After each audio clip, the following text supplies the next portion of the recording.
Charlie Kirk is killed publicly in a very horrific way, and we're not really even allowed to look into that at all. And Charlie Kirk was one of President Trump's closest advisors, and he also advocated heavily against a war with Iran. And the last time I saw Charlie Kirk on this earth was in June in the West Wing, in the stairway, and I said hi to him, and he looked me in the eye, and he said very loudly, and it's a small, you've been in the West Wing, it's small, it's a tight space, and he said, "Joe, stop us from getting into a war with Iran."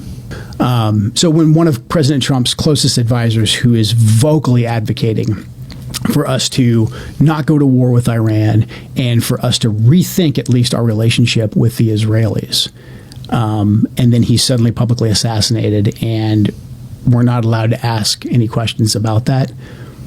It's a data point. It's a data point that we need to look into. We know the pressure because of the text messages that have been made public, that Charlie was under a lot of pressure from a lot of pro-Israel donors. And again, we know Charlie was advocating to President Trump against this war with Iran.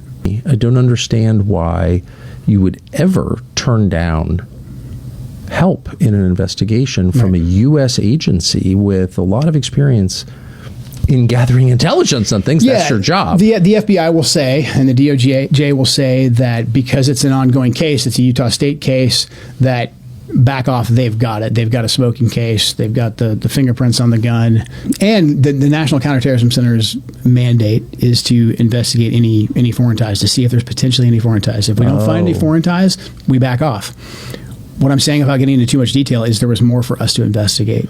You believe there was reason to investigate foreign ties to Charlie Kirk's murder and were told by the FBI, DOJ? FBI and DOJ, yeah.